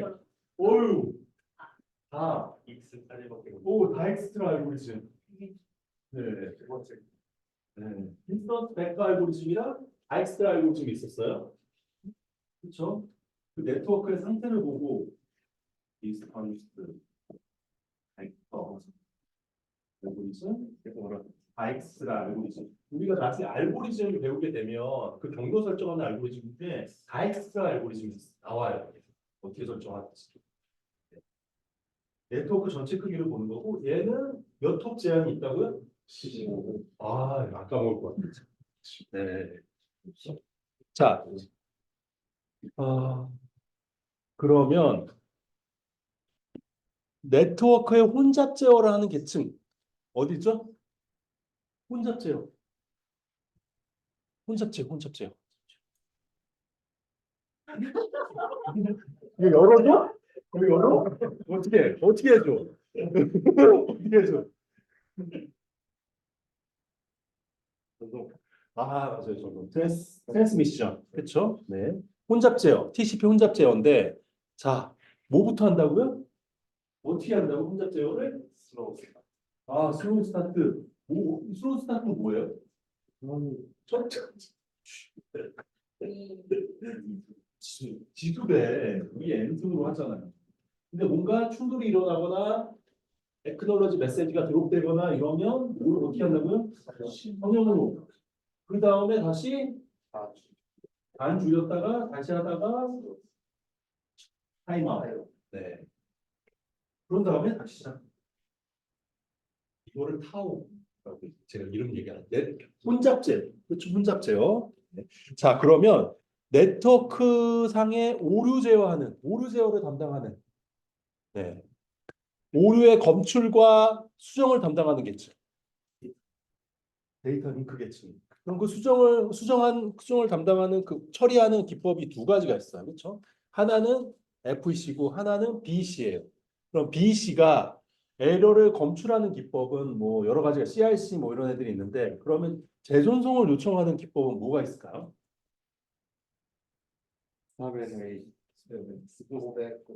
500에 셀렉티드 네, 스고세 네, 스고세 스고이 이러시면 됩니다.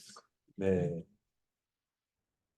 아, 훌륭하십니다. 네. 아, 이걸 네. 머리가 좋아지는 것 같죠, 막. 네. 자, 장비는 아까 다 했던 거야. L2, L3, L4, L7인데 잘 생각해 보세요. 레이어 2. 레이어 2 뭐라고요? 스위치인데 L2 OSI 7 레이어에서 데이터 링크 레이어를 담당하는 데이터 링크 레이어에서 하는 역할이 뭐라고요? 오류 제어. 또 혼잡 제어. 그렇죠. 이런 거 하죠. 네. 혼잡 제어하는 기법이 뭐라고요?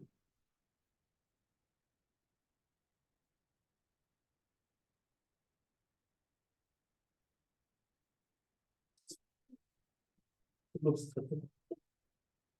4계층이다. 걔는 4계층. 2계층에서의 혼잡 제어.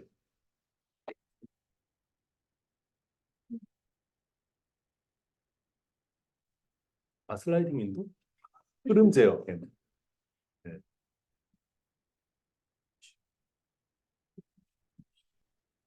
그래요. 네. 요걸. L3는 뭐였죠, 우리가? 스위치. 아니네. L3 라우팅이잖아. 라우팅이 뭐라는 거라고요? 경로를 설정하는 거라고요. 그 경로 설정하는 방법 중에서 네. 네트워크의 상태를 보고 경로를 설정하는 방법 두 가지.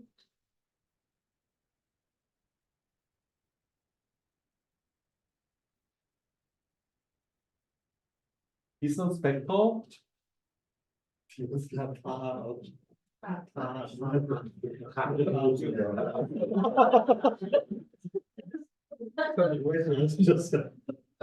죄송합니다. 죄송합니다.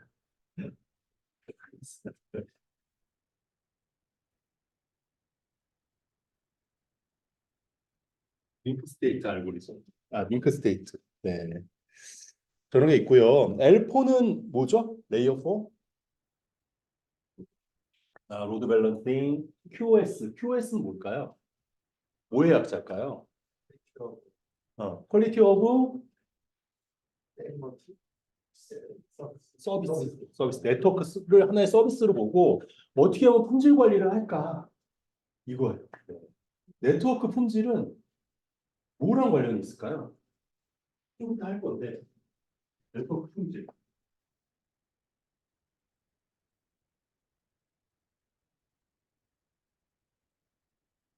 네트워크의 품질과 관련이 대역폭, 지터, 지연, 레이턴시, LTG 패킷 손실. 그 네 가지의 퀄리티가 여기 이 QoS를 판단하는 퀄리티 대역폭이 어떻게 되고 얘는 고속도로의 도로의 폭이라고 생각하시면 빅터는 자본, 지연이 일어나는 거죠. 그야말로. 패킷 손실은 중간에 빠지는 거고, 이 빠지듯이. L7. 그 QoS를 조절할 수 있다네요. 트래픽의 양을 조절하는 거예요. 네. 좀 이따 QoS 보면서 이해하실 수 있습니다. 와, 큰일 났네. 네트워크 개론이 지금. 음. 자, 이제 QoS인데요. 퀄리티 오브 서비스예요. 네. QoS는 네트워크의 품질을 관리하기 위한 방법인데 QoS 퀄리티 오브 서비스라고 얘기해요. 근데 얘는 QoS를 잘 관리하기 위한 기법이 있고요. 하나는 QoS 보장해주기 위한 기법이 있어요. 그래서 두 가지를 나눠서 좀 보면 좋을 것 같고요. 관리 기법에는 뭐가 있냐면 Q가 있어요. Q.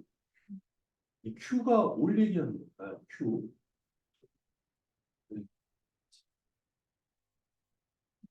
이게 뭐죠? 라우터예요. 라우터에 뭐가 들어오죠? 패킷이 들어오죠. 1번 패킷, 2번 패킷, 3번 패킷이 라우터로 들어와요.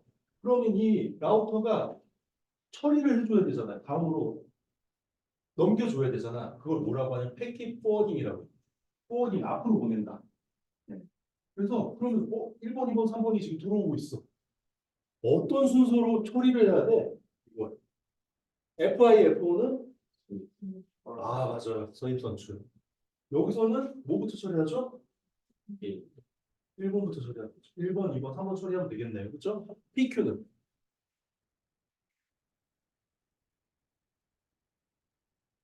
프라이어리티 우선순위가 높은 CBQ, 더블 웨이트를 조사한다든지 이렇게 우선순위 어떤 패킷을 먼저 처리할지를 관리하는 기법. 왜요? 어떤 건 중요한 패킷이 있을 수 있고 어떤 건 덜 중요한 패킷이 있을 수 있습니다. 그래서 QoS를 관리하기 위한 기법 중에 Q가 들어가요. Q 관리. 트래픽 폴리싱이라는 게 있어요. 자, 네트워크에 1, 2, 3번이 들어오는데 얘가 이미 포화 상태야. 이렇게 한번 설명해. 김준호님이 지금 네트워크를 여기까지 들어왔잖아요. 근데 더 이상 이제 정보를 받아들일 수 없는 상태에 이르렀어. 그러면 어떻게 하겠어요? 저는 잊어버리고 3, 2, 1로 여기 이미 들어가 있는 애들이 있어. 처리 중인 애들이 있어. 1, 2, 3을 처리 중이야. 4, 5, 6. 얘는 3개까지만 처리가 가능한데 4, 5, 6이 또 들어오고 있어. 그럼 얘는 어떻게 할까요? 기다려. 그거 좋은 방법이지. 기다려. 근데 기다려 할 수가 없어요. 버퍼가 없기 때문에. 어려워. 아깝죠? 네, 아깝잖아. 여기 중요한 애들이 있을 수도 있는데, 뭐 개인정보나 이런 거 예를 들자면 훨씬 중요한 정보들이 있는데. 그래서 일단은 RED는 랜덤으로 버려. 잘 모르겠습니다. 일단 랜덤으로. 왜 RED는 뭐냐면 우선순위 가중치가 높은 애, 적은 애부터 버려. 그렇게. 뭐부터 버릴 거야? 왜 얘가 처리해야 되는 애는 정해져 있어. 지식의 한계가 있어. 그러면 뭘 하나 지워야지. 우리 공부하는 기숙사 공부하는 거 똑같죠. 네. 뭘 하나 들어오려면 뭘 하나 지워야 돼. 네. 그럼 언제 붙나요? 그래서 그 메모리 용량을 늘려나가는 거지. 지금 5개 기억할 수 있다고 하면 이제 그 6개로 늘리고 7개로 늘리고 이게 사실 기숙사 공부하는 과정입니다. 네. 사전 패키지는 버리는 거예요. 근데 버리니까 어때요? 버리니까 어때요? 상쾌해. 근데요. 새로운 나는 화가 나는데 내 거 왜 버렸어? 그렇죠. 네, 내 거 왜 버렸어? 니네가 이러놓고서 KT나 LG에 전화 걸어가지고 내 패킷 왜 버린 건데 왜 전송이 안 돼? 할 수 있잖아요. 패킷 손실에 해당이 되는 거. 내가 중요한 메시지를 치고 있었는데 혹은 아니면 주식 거래 같은 걸 하고 있었어. 내가 그 뭐죠? 그 매매 주문을 거래 주문을 넣었는데 패킷 손실이 일어났어. 못 팔았어. 그래서. 근데 주가가 폭락했어. 이러면 큰일 나잖아요. 그래서 네트워크에서 이런 걸 관리하기 위해서 버킷이 뭐죠?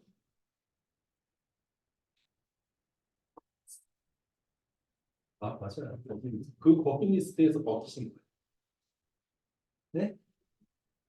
뭐라고? 주머니. 주머니? 아, 주머니 비슷해요. 네. 네, 양동이, 버킷. 아, 그러지 말고 여기다 버킷을 붙이다. 잠깐만 기다려. 잠깐만 기다려. 잠깐만. 어디? 여기 있어. 담아놓는 거야, 양동이. 이걸 트래픽 쉐이핑이라고 하는데 그래프로 그리고 있어요. 얘가 여기까지밖에 지금 수용을 못해. 그런데 네트워크는 이렇게 넘어갈 때도 있고 없을 때도 있고 이렇잖아요. 그렇죠? 이렇게 넘어갈 때도 있고 내 용량을 초과할 때가 있고 그게 아니라 좀 여유가 있을 때도 있어.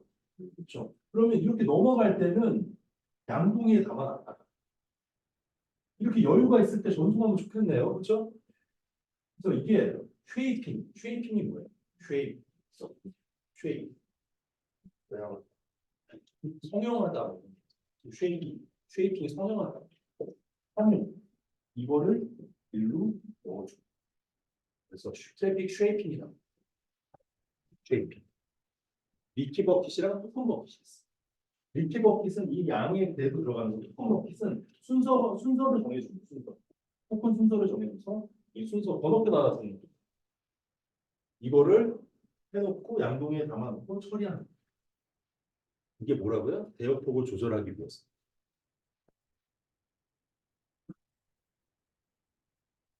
자, 이게 QoS를 관리하기 위해서. 네트워크를 손실 없이, 지연 없이 관리하기 위한 기법. 뭐가 있다고요? Q는 어떻게 관리해야 되고, 그러니까 저 네트워크 장비에 들어오는 Q는 어떻게 관리해야 되고, 일정 수분 초과했을 때 얘는 어떤 순서로 버려야 하고, 그리고 버리는 것까지 아까우니까 어떻게 좀 담아놨다가 나중에 사용할 수 없을까? 이렇게 하는 것들. 네. 그리고 QoS의 보장 기술이라는 게 보장 기술은 내가 어떤 상황이 생기던 이 패킷은 전송을 보장하겠습니다. 생각하시죠. 인트 서브, 인트 서브가 있고요. 디프 서브가 있고 MPLS 이런 애들이 있어요. 인트 서브는 뭐냐면 쉽게 얘기해서 대통령 차 지나가는 거 똑같아요. 대통령 차 지나가면 어떻게 해요? 길을 다 차단하죠. 차 지나갈 때까지. 인트 서브. 어때요, 그런데? 기분 나쁘죠? 기분 나쁘죠? 어때요? 길을 다 멋있어요? 멋있죠? 길을 다 비워놔 계속. 그 한 대 지나자고. 낭비가 심하죠. 그래서 디프 서브. 그러지 말고 패킷에다가 표시를 하자. 중요하면 중요한 거라고. POS에 표시를 하자. 네. 라는 애가 있습니다. 그래서 이게 IP 헤더인데 IP 헤더 안에 타입 오브 서비스가 여기다 표시를 하는 거 중요한 서비스. IP 헤더에다. 그럼 얘 중요한 애니까 프리패스 시켜주자. 그리고 그 외에 이런 고속의 이계층 전송 프로토콜 같은 걸 활용하는 MPLS 이런 애들이 있습니다. 네. 얘는 뭐라고요? 다 QoS를 관리하고 보장해주기 위한 기법. 자, QoS 관리 기법 중에 패킷의 순서를 조절하는 우선순위를 조절하는 기법.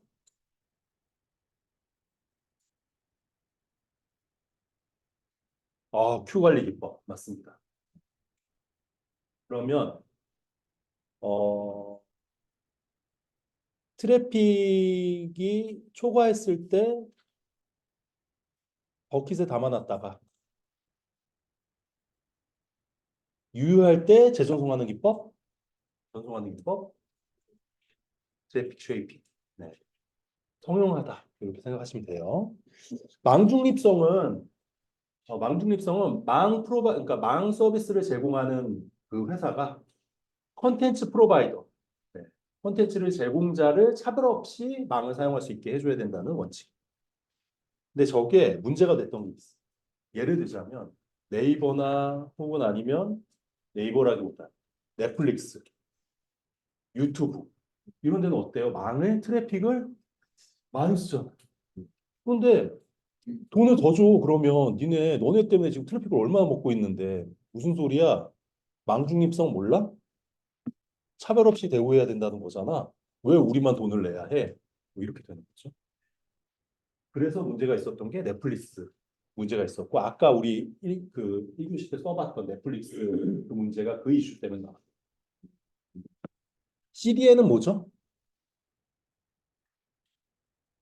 네, 컨텐츠 딜리버리 네트워크라고 해서 이런 어떤 동영상, 이미지, 용량이 큰 것들을 어디 근처에? 사용자 근처에 저장해 놓고 쓰는 거죠. 예를 들자면 이런 거.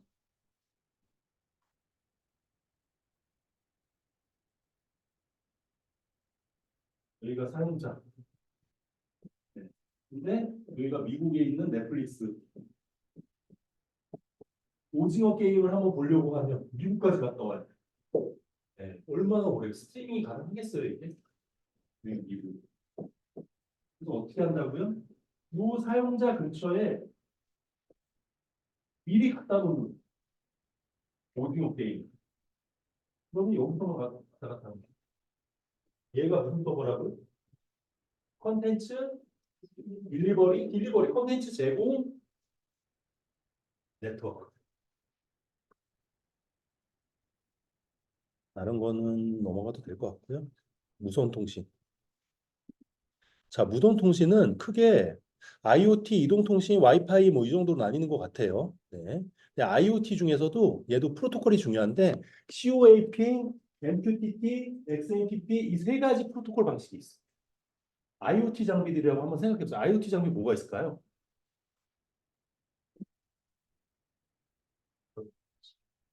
네? 홈캠. 홈캠. 그렇지. 홈캠. 그리고 뭐 우리 크게는 환경 정보 무슨 센서들. 네. 뭐 이런 게 있을 수도 있죠. 네. 네, 그런 어떤 뭐 냉장고 이런 IoT 기기들도 있었어요. 최근에는 이제 다 그렇게 들어가니까. 네. 그런 것들 간에 통신을 해야 되잖아요. IoT 간에. 통신을 하기 위한 프로토콜이라고 생각하시면 되고요. 얘네들만의 특징들을 좀 알아둘 필요가 있어요. COAP는 웹 기반으로 관리하는 거고, MQTT는 펍석 구조라고 해가지고 얘가 브로커, 퍼블리셔, 그리고 TCP/IP. XMPP는 XML 기반으로 데이터를 전송하고 관리하는 네, 그 부분입니다. IoT 망은 아까 제가 면허 대역은 뭐라고 했죠? 맞아요. 비면허 대역은 ISM 대역. 그렇죠? 그래서 대략 네, 저희 와이파이랑 블루투스 사용하는 대역이라고 말씀드렸잖아요. 이것도 나뉘어요. IoT 망. 비면허 대역은 로라. 면허가 필요 없어요. 로라망이라고 합니다. 면허 대역은 이런 데 시그폭스, LTEM, NB-IoT 이런 애들을 IoT에 활용합니다. 자, 이동통신으로 넘어가면 이동통신은 3GPP, 서드 제너레이션 파트너십 프로젝트라는 여기서 표준을 관리해요. 이동통신. 네. 그래서 3GPP 릴리즈 뭐 17, 뭐 18, 어드밴스드 5G 이런 애들 표준을 여기서 다 관리해요. 그래서 아마 신문 같은 거 보시면 3GPP에서 최근 5G에 관련된 표준을 제공한다. 발표한다. 이런 내용들이 나오고요. 최근에 5G까지 나와 있고 이제 6G를 2030년도에 나온다고 얘기하고 있습니다. 그래서 4G, 5G, 6G 이렇게 되고 있고요.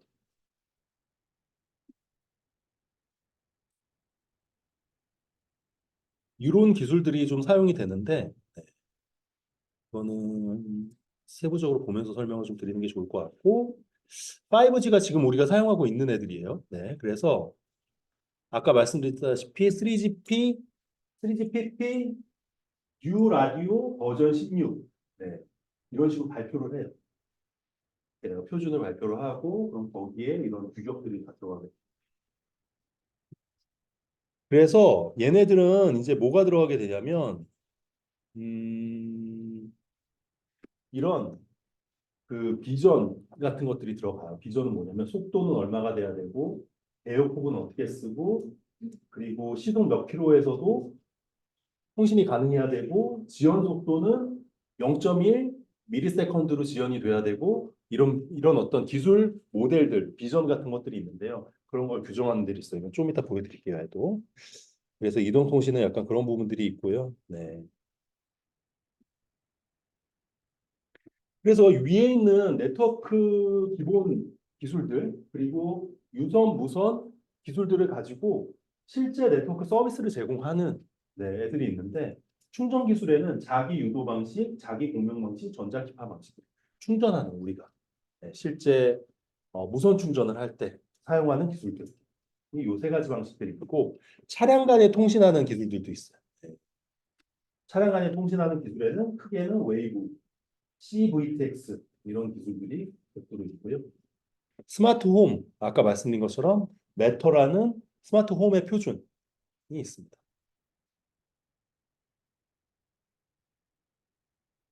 네트워크 가상화까지만 하면 일단은 얘는 끝날 것 같아요. 네트워크 가상화는 네트워크를 가상화, 비주얼라이제이션, 버추얼라이제이션 하는 거죠. 그래서 큰 관점에서 뭐가 있냐면 예전에 이 네트워크 장비가 있어요. 그럼 이 장비를 크게 소프트웨어와 하드웨어로 나눕니다. 실제 패킷을 처리하는 물리적인 하드웨어와 그리고 이 정책들, 패키지 들어오면 어떻게 처리하라는 이 정책들이 있을 수 있잖아요. 이 정책들을 나눠서 처리할 수 있는데 예전에는 이게 하나였단 말이죠. vendor는 하나의 공격된. 근데 이거를 소프트웨어랑 하드웨어를 나눠 하드웨어 따로 쓰고 그리고 소프트웨어 별도로 개발할 건데 그러면 이렇게 될 수 있는 거죠. 내가 네트워크 장비를 여러 가지 쓰는 KT라고 할게요. 예를 들면 그러면 하드웨어가 이렇게 있는데 나는 이거는 A사 거 쓰고 얘는 B사 거 쓰고 얘는 C사 거 쓸 거야. 하드웨어가 구별되죠. 그리고 이 소프트웨어를 관제할 수 있는 소프트웨어는 별도로 개발해서 조율할 수 있습니다. 근데 이게 안 된다. 그러면 어떻게 해야 되겠어요? 그냥 통째로 다 사야 됩니다. 소프트웨어.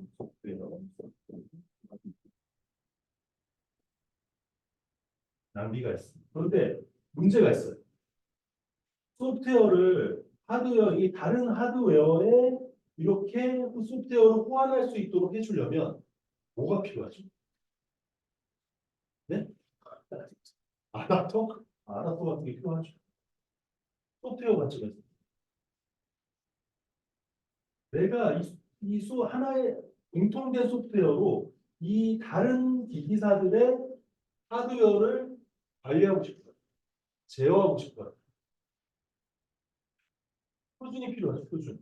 이거를 제어하기 위한 프로토콜 표준이 있어요. 그게 뭐냐면 오픈, 오픈 API, 오픈 플로우.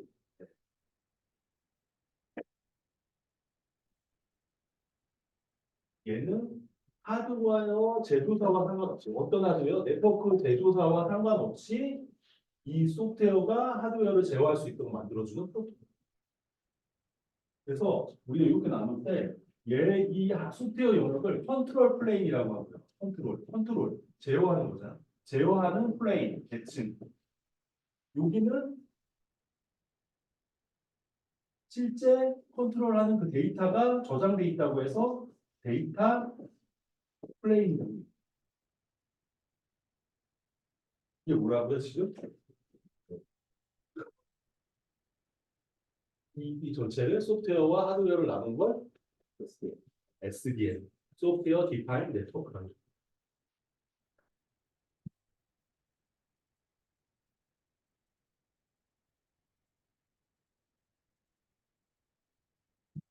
그래서 약간 이런 거예요.